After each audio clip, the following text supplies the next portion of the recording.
What are your thoughts on the Patriots at this hour? What are they going to do? I still think ultimately they stick at 3 and draft a quarterback. I think that's ultimately where they will land. I think if they could maneuver around the board a little bit and pick up some picks, maybe they would do that, but they can't go too far. Really, in terms of the bag, like that Gerard Mayo talked about, I think for it to be a bag, it's not just picks. It's a proven player at some position that they need. I know there's the pipe dream of Justin Jefferson. That's not happening. Why would Minnesota trade him to you? For all the reasons you would want him with a young quarterback, they also want a young quarterback. They don't have to pay a quarterback anymore with Cousins gone, so they can afford to pay Justin Jefferson. Why would they do that? But let's say they offered you all those picks in like left tackle Christian Darrisaw. Maybe that's the type of thing that would move the needle for the Patriots. But I don't think just picks is going to get them to budge out of 3. Interesting. You hear that? They want a player. That's the bag? Well, and it also, that seems like to be a little bit more of a trend now, too, right? I say maybe a trend, but, the deal the Bears made with Carolina had DJ Moore in it, right? So, and Chris, you're saying that, is that informed speculation on your part? Why do we have to go there? Let's assume it's informed. Let's assume it's informed speculation. That's the point. Okay, so can I ask you another question then, Chris? Yeah, go ahead. So yesterday, Wolf said that he's fairly comfortable with the way the roster is set up in terms of what they have. And I'm asking this because you just mentioned that they may want a player. Do you think he's being disingenuous about that? I do, and I think he contradicted himself in that very press conference talking about that very thing. Mazz, he said he started out saying we have some holes we feel like we need to fill in the draft. We're a draft and develop team, and then later on, he's like, oh, we feel good about where we are, and we feel, through free agency that we've been able to supplement our roster and don't have to draft for need. So which is it? You have holes you need to fill in the draft, which was the first thing you said, or you feel good about where you're at and you don't have to draft for need. I think that one of the things that's gotten lost in this whole quarterback debate is that regardless of quarterback, this is a really important draft for them. The way that they've set up their offseason, they need to nail this draft, and it's not just the quarterback because they do have other holes to fill. And at this point, again, if they don't get that bag that includes a proven player at a position of need other than quarterback, then the only way they're going to fill these needs is by nailing these picks in the draft. All right, Chris, overall, now we're less than a week away. Been through this whole process. There's been a lot of direction, misdirection, guys moving up. The latest is this thing in Washington where Jaden Daniels' agent wasn't happy with the process. Guess I'm bringing all those guys in at once. He didn't like that. The betting markets have now swung where it's almost even money where Drake May and Jaden Daniels are going to go number 2. What's going on there? The McCarthyism that Big Jim Murray keeps talking about. Give me your overview there. What do you think's happening? Can you wrap it up into one sort of take? The one take I would say I would wrap it up. I don't really know a lot about the Washington situation. I think that's more Mazz's forte, what's happening in Washington. But I would say the overall situation, the way I think of it right now, less than a week out, is that if Daniels or May is on the board at number 3, the Patriots are comfortable and they'll select one of those guys.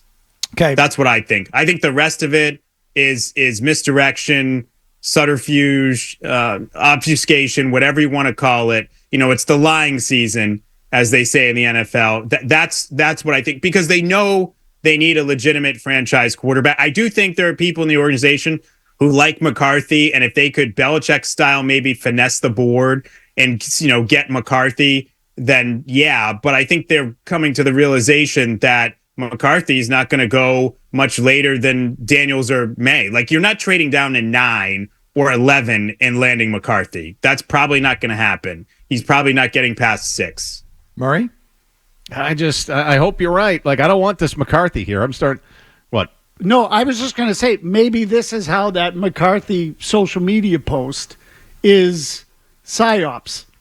That they don't really want him, but they put him on the post and make everybody think they want him so that they can get some sort of deal. Yeah, Chris, it's been a little while, so I feel like you've come out of the fog of this, but at one point I feel like you got corrupted. Michael Holley, Zoe, others, national talking heads. It's all of a sudden it's if you really look at McCarthy. Well, no. Chris never came around him as a player.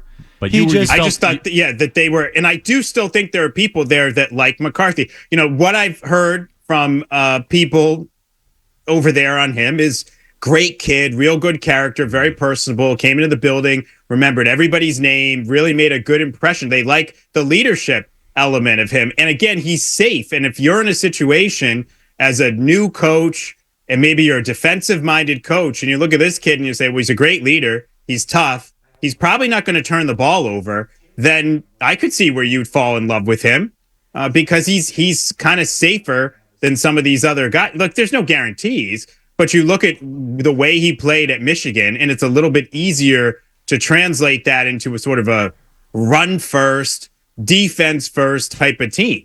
And so I think that there are people in the building that like McCarthy, but I think the real quarterback people know he's not on the same level as Jaden Daniels or May. Yeah, you're being more sensible about it. Like, I just, you're informed. You're just telling the people there are people that in that building like him because what? He's got a strong handshake and looks you in the eye when he comes in the building. Can you play the effing position with high talent? It doesn't feel that way. Go ahead. Here's the thing that I just feel strongly about. I tried to get this through to Tom Curran last night. He didn't want it. And that is, if they're opening the window, if they're looking for the bag, right? We all think they'll just stick at 3 and take a quarterback. But if someone's enticing enough, they're considering it.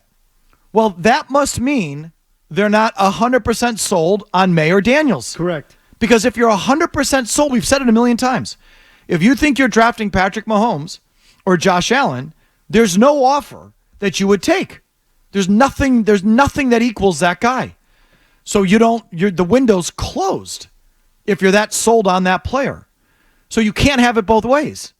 If the window's open and you're waiting for the bag, and that bag includes a star veteran player, and that would get you to consider, well, that must mean you don't think those guys are Patrick Mahomes or Josh Allen. Right. It's not criticizing anyone. It's just saying, like, if you think it's the guy, you don't take any. There's no bag. Yeah, I think the one thing I'd say on that, and it is a good point, Felge, the one thing I'd say on that is, again, Patrick Mahomes, obviously, he didn't play his rookie year. That was a luxury Kansas City had where he didn't play. So if you think that maybe if you're in a situation where you feel like, I'd say maybe you're not sure the guy's CJ Stroud and that he can come in year one and play at a Pro Bowl level, and you're looking at your team and saying this is a multi-year rebuild, we need multiple things. We like this quarterback. We think he'll be ready to go by year 2 and be really good, but we need like multiple things and he's not really going to help this year. Then you sort of look at it and maybe say, okay, if somebody blows us away, then we're willing to move off of it. I think what I'm saying is I think the readiness of the potential passers they would take is also a factor here. It's not just, oh, we don't like this guy or we don't think he's Mahomes. It's an element of, well, okay, he might be Mahomes, and none of these guys are Mahomes, but when is he going to get on the field and help us? When is he going to be able to get on the field and help us? And in the meantime, can we get something that helps us and helps him by the time he's on the field? Could it also be, Chris, and this is Bert Breer mentioned this the other night, that there's not unanimity in the building. And as part of that... I think that's accurate. Okay, what do you know about that? No, I think that's accurate. I mean, this is what happens. This is the downside of you don't have the one voice thing and everybody gets to voice their opinion and collaborative. And, you end up with, and it's not a bad thing. I think it's a good way to do it, but it's new.